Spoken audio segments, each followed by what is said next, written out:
नमस्कार, मैं हूं शालिनी श्रीवास्तव। आप देख रहे हैं राजस्थान स्पेशल। रुक करते हैं खबरों की ओर। राजस्थान के मुख्यमंत्री अशोक गहलोत को गुरुवार शाम को पैर में चोट लग गई। वह एक मीटिंग के बाद जयपुर अपने आवास पर लौट रहे थे। सीएम के दोनों पैरों में चोट आई है, जिसके बाद चिकित्सकों से परामर्श के लिए वह जयपुर के सवाई मानसिंह चिकित्सालय पहुंचे। फिलहाल वे अस्पताल से अपने आवास पर लौट चुके हैं। वहीं मुख्यमंत्री अशोक गहलोत के शुभचिंतकों ने उनके जल्द स्वस्थ होने की कामना की है और गहलोत कैबिनेट में मंत्री टीकाराम ने सीएम के पैर में चोट लगने पर चिंता जताई है। साथ ही उन्होंने सीएम के जल्द से जल्द स्वस्थ होने की कामना भी की है। वहीं सीएम अशोक गहलोत ने स्वयं ट्वीट कर इस बारे में जानकारी दी। सीएम ने लिखा, आज एक बैठक के बाद आवास पर अपने कक्ष में जाते समय पैर फिसलने से दोनों पैर के अंगूठों में चोट आई है। एसएमएस अस्पताल में प्राथमिक इलाज के बाद आवास पर आ गया हूं और उन्होंने कहा कि पैर में फ्रैक्चर होने के कारण डॉक्टरों की सलाह पर कुछ दिन आवास से ही कार्य जारी रखूंगा।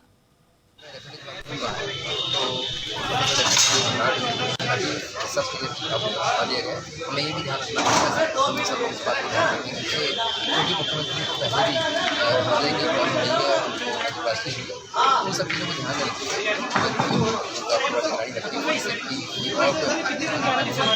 गाड़ी रखिए उसके बाद ऑफिसर ये सब की जाएगी। हमारे ऑर्थोपेडिक सर्जन और प्लास्टिक सर्जन को केसेस करेंगे एंड देन ये रेस्ट करने वाले जीवी नहीं है। ये तो वहाँ चाहे बैठे बैठे भी करते रहेंगे, लेकिन काम करते रहेंगे, कुछ न कुछ करते ही रहेंगे। बीसी या और हो सकता है कल तो कैबिनेट रहेगी, इसका मतलब कैबिनेट कल हो सकती है। फिर लोड बहुत है और फिर इतनी मेहनत करते हैं कि इसकी कोई इम्कान। हमारे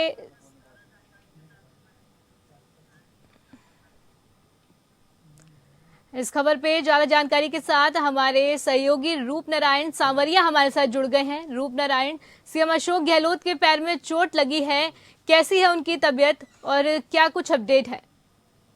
जी शालिनी, मैं बताना चाहूंगा कि मुख्यमंत्री अशोक गहलोत के पैर में चोट लगी है और चोट के बाद जब एक्सरा करवाया एसएमएस में तो उसमें फ्रैक्चर बताया डॉक्टरों ने और फ्रैक्चर के साथ ही जो है डॉक्टरों ने उन्हें आराम की सलाह दी है। 1 सप्ताह तक तो लगभग आराम करने की सलाह निश्चित रूप से दी। तो अशोक गहलोत फिलहाल जो है व्हील चेयर पे है और व्हील चेयर से ही अपना सारा काम कर रहे हैं, क्योंकि आवाज पे ये चोट लगी थी और चोट लगने से पहले कोई नुकीली चीज उनके पैरों में, जैसे सूत्रों ने बताया कि पैरों में चुभी थी तो हल्का सा ब्लड भी आया था। उसके बाद जो है डॉक्टरों ने देखा और डॉक्टरों ने एसएमएस रेफर किया। वहां पे एसएमएस में जाकर उनका फ्रैक्चर क्लियर हुआ। फ्रैक्चर, छोटे फ्रैक्चर दोनों में उनकी अभी प्रॉब्लम है और व्हील चेयर पे वो बैठे हुए हैं।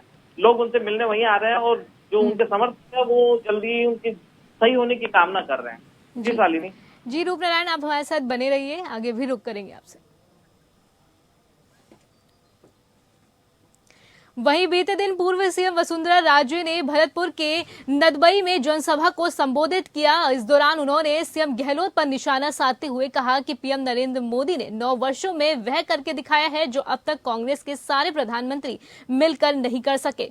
उन्होंने कहा कि सब दल जीतने के लिए चुनाव लड़ते हैं, पर हम चुनाव के साथ लोगों का दिल जीतने के लिए चुनाव में उतरते हैं।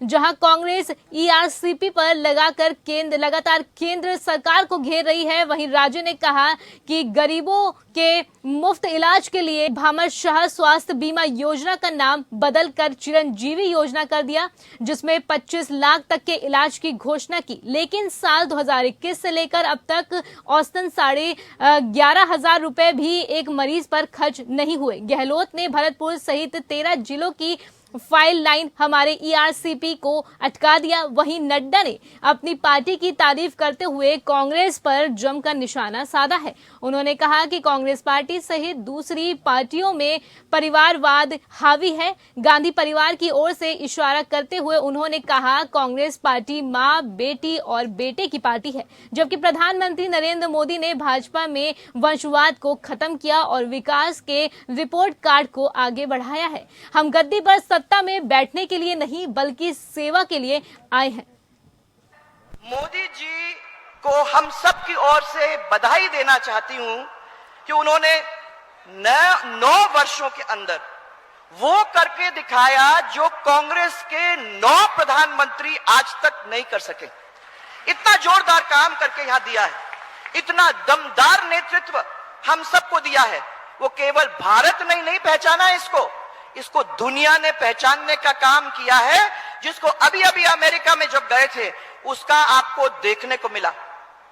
कहां भारत था और आज कहां भारत हो गया है।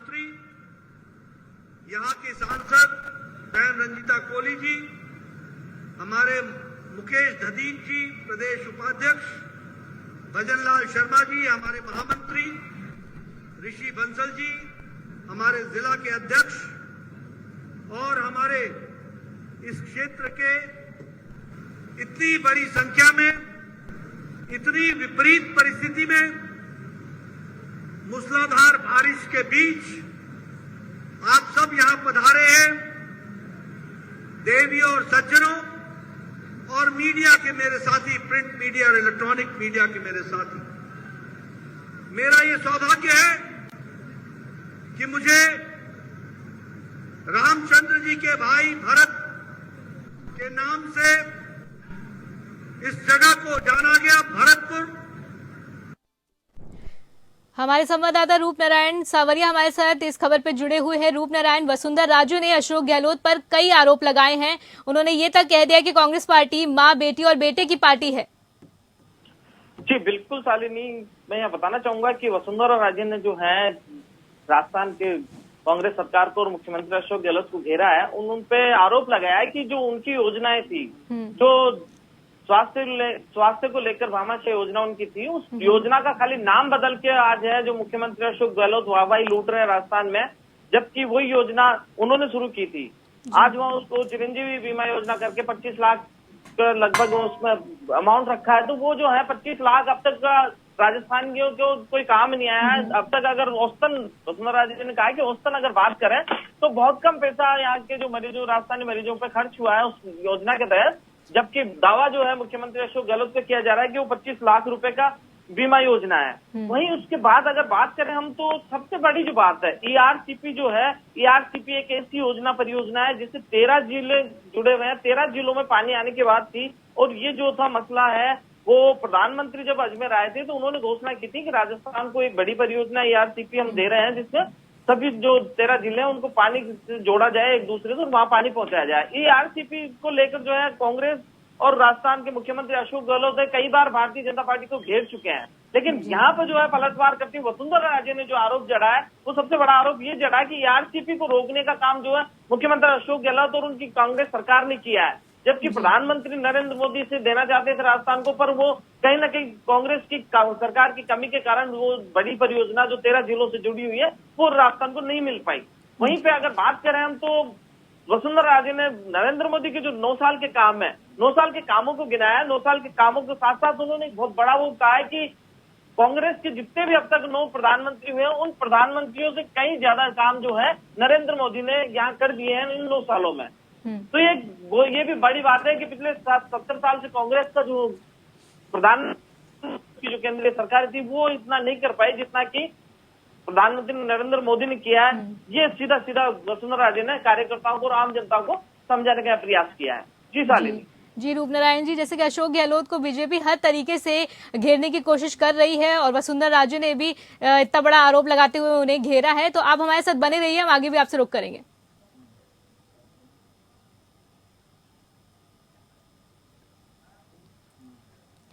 विराटनगर क्षेत्र को कोटपुतली बहरोड जिले में शामिल करने से स्थानीय लोगों में रोष व्याप्त है, जिसको लेकर पूर्व पंचायत समिति सदस्य जगन चौधरी का कहना है कि विराटनगर को कोटपुतली बहरोड में जोड़ने के विरोध में लोग सड़क पर उतर आए हैं। वहीं विराटनगर को कोटपुतली जिले में नहीं जोड़ने की मांग को लेकर विराटनगर क्षेत्र के संपूर्ण बाजार बंद हैं। आवश्यक सेवाओं को छोड़कर सभी प्रतिष्ठान बंद हैं। बंद के दौरान कस्बे के बाजार में सन्नाटा पसरा हुआ है। विरोध प्रदर्शन कर रहे लोगों का कहना है कि सरकार के द्वारा विराटनगर को कोटपुतली जिले में शामिल करने का निर्णय गलत है। विराटनगर को जयपुर जिले में यथावत रखा जाए। संघर्ष समिति द्वारा पूर्व में धरना प्रदर्शन किया जा चुका है और सीएम से मिलकर जनता की भावनाओं से भी अवगत कराया जा चुका है। सीएम ने उन्हें आश्वस्त भी किया था कि लेकिन अभी तक स्थिति स्पष्ट नहीं होने से क्षेत्र की जनता में रोष व्याप्त है। पूर्व में क्षेत्र वासियों द्वारा 70 दिन से ज्यादा धरना दिया जा चुका है।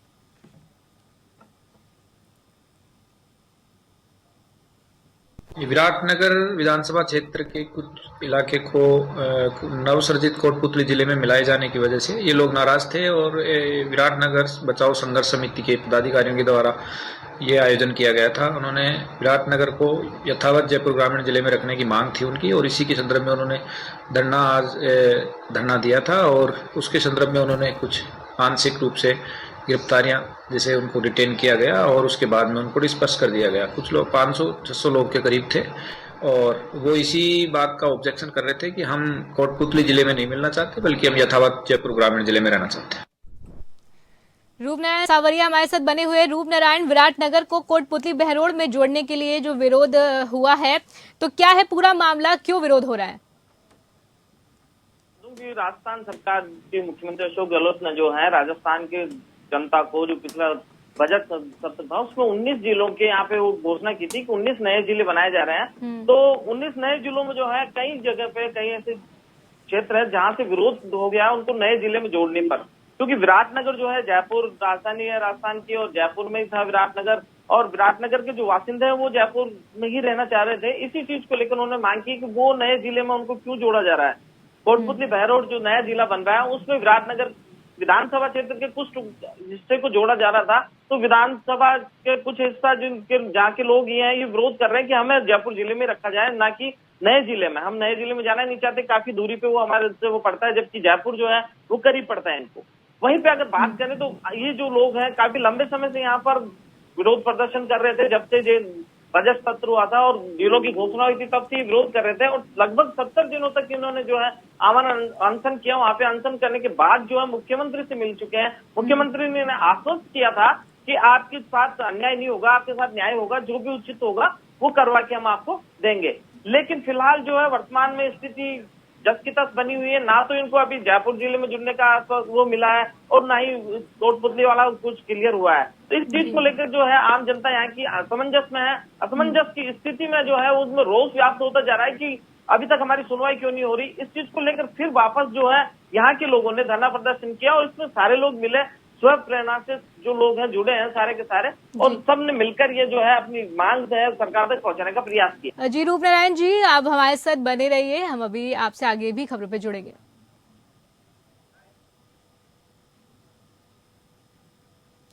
अलवर के शाहजहांपुर कस्बे में राजकीय महाविद्यालय खुलवाने की मांग को लेकर संघर्ष समिति के आह्वान पर कस्बे के बीजवाड़ मोड़ पर बस स्टैंड स्थल पर एक दिवसीय सांकेतिक धरना दिया गया। संघर्ष समिति अध्यक्ष सुरेश यादव बलुवास के नेतृत्व में आयोजित धरना स्थल पर निवासियों सहित आसपास के गांवों के ग्रामीणों ने भाग लिया। साथ ही कॉलेज की मांग के समर्थन में कस्बे के व्यापारियों ने अपने प्रतिष्ठान बंद रखकर पूर्ण सहयोग करते हुए धरने को समर्थन दिया है। गवर्नमेंट कॉलेज की मांग को लेकर धरना प्रदर्शन का आयोजन किया गया। इस धरने के दौरान आज पूरा शाहजहांपुर मार्केट ने पूरा समर्थन दिया और पूरा मार्केट बंद रखे पूरी तरह से आश्वस्त करते हुए तन मन धन से पूरा सहयोग का आश्वासन दिया है। और आज मार्केट भी बंद रहा और पूरे नगरवासियों पूरे ग्रामवासियों ने एकजुट होकर कॉलेज के लिए समर्थन में तैयार आए हैं और आगे के लिए भी हर पल हर तन मन धन से सहयोग करने का आश्वासन। बुलेटिन में रुकते हैं छोटे से ब्रेक के लिए, ब्रेक के बाद फिर हाजिर होंगे। डीएम आलोक रंजन ने जनाना अस्पताल का दौरा कर व्यवस्थाओं का जायजा लिया। वहीं जनाना अस्पताल में डॉक्टरों और मेडिकल स्टाफ के साथ यहां चल रहे विभिन्न निर्माण कार्य को लेकर समीक्षा भी की। इसके साथ ही लेबर रूम, दोनों शिशु वार्ड, आईसीयू, एनआईसीयू, नेत्र विभाग समेत अन्य वार्डों का निरीक्षण कर व्यवस्थाओं का जायजा लिया और अस्पताल में साफ सफाई को लेकर अस्पताल प्रबंधन को निर्देशित किया है।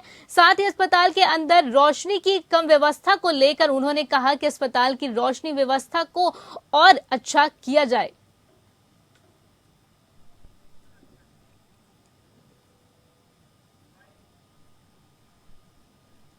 कोटा शहर के किशोरपुरा थाने में हिरासत में चल रहा हत्या का आरोपी पुलिस हिरासत से फरार हो गया। उसे 24 जून को हत्या के आरोप में पुलिस ने पकड़ा था। आरोपी के हिरासत से फरार होने की सूचना पर पुलिस महकमे में हड़कंप मच गया है। बता दें कि सिटी एसपी थाने पहुंची और घटना की जानकारी ली। फिलहाल पुलिस की अलग अलग टीमें आरोपी की तलाश में लगी हुई हैं। वहीं एसपी ने आरोपी का पता बताने वालों के लिए 11,000 का इनाम भी घोषित किया है। गिरफ्तारी के दौरान उसने पुलिस को धोखे में रखकर बता दें कि उम्र संबंधी सरकारी दस्तावेज नहीं बताए और खुद को नाबालिग बताया। पुलिस द्वारा उम्र संबंधी दस्तावेज की छानबीन में उसकी उम्र 18 साल 3 महीने निकली, जिसके बाद उसे कोर्ट में पेश कर 4 दिन के रिमांड पर लिया गया था। सुबह पेट दर्द का बहाना बनाकर बाथरूम जाने को कहा और आरोपी ने मौका देखकर गार्ड को धक्का देकर मौके से वो फरार हो गया। किशोरपुरा थाने पे प्रकरण दर्ज है 133/23 अंतर्गत धारा 302 आईपीसी हत्या का मुकदमा है। उसमें अनुसंधान स्वयं एसएचओ के द्वारा किया जा रहा था, किशोरपुरा एसएचओ के द्वारा, और इन्होंने सद्दाम नाम के लड़के को गिरफ्तार किया था, जो कल पीसी रिमांड पे लेकर के माननीय न्यायालय से लाए थे। आज सुबह जैसा कि आपको पता है, पूरी शहर पुलिस जो है वो कार्यक्रम ईद का था, सारा जाब्ता उसमें लगा हुआ था। संभवतः उसी का कुछ फायदा उठाते हुए उसने संतरी से बाहर आने के लिए पेट दर्द का बहाना बनाते हुए वो बाहर आया और संतरी को धक्का मार करके सद्दाम भाग गया है। रूप नारायण सांवरिया हमारे साथ जुड़े हुए हमारे संवाददाता। रूप नारायण, एक आरोपी थाने से फरार हो गया, पुलिस क्या कर रही थी, क्या कुछ अपडेट है? शालिनी, ये देखिए, कोटा शहर के किशोरपुरा थाने का मसला है। पुलिस जो है उन्हें कोर्ट में पेश किया। कोर्ट से वहाँ 4 दिन का रिमांड उन्हें मिला था और रिमांड मिलने के बाद जब गार्ड लेकर उनको जा रहा था तो इसने आरोपी ने जो है बहाना किया पेट दर्द का और उसको कहा कि बाथरूम जाना है। बाथरूम जाने के बाद जब वो है गार्ड थोड़ा सा ढीला छोड़ दिया उसको, तो गार्ड को धक्का मारकर वो वहां से फरार हो गया। क्योंकि पुलिस की बड़ी लापरवाही इसमें है कि पुलिस के हाथों से जो है मुलजिम जिसको कोर्ट में पेश किया जा रहा था और उसको इस तरीके से धीमा छोड़ दिया गया ढीला, तो वो फरार हो गया वहां पे। उसको लगातार पुलिस जो है यहाँ पे उसकी तलाश कर रही है और पुलिस ने जो है 11,000 रुपए का इनाम रखा है कि जो भी उसकी सूचना देगा उसे 11,000 रुपए पुलिस देगी। तो पुलिस ने अपना जो है कहीं ना कहीं लापरवाही का जो गार्ड था उसके खिलाफ विभागीय कार्रवाई होगी, वो करेंगे आगे की बात है। लेकिन फिलहाल जो है पुलिस का एक लक्ष्य है कि इस आरोपी को जल्द से जल्द गिरफ्तार किया जाए। जी शालिनी। जी रूप नारायण जी, बहुत बहुत शुक्रिया हमारे साथ ज्यादा जानकारी साझा करने के लिए।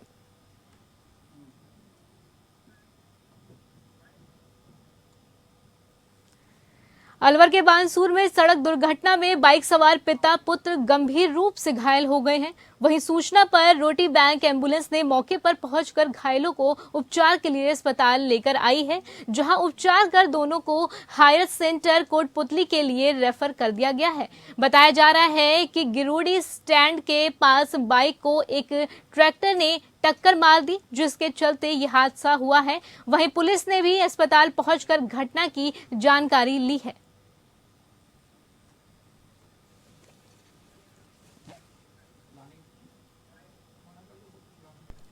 फिलहाल इस बुलेटिन में अभी बस इतना ही। आप मुझे दीजिए इजाजत। नमस्कार।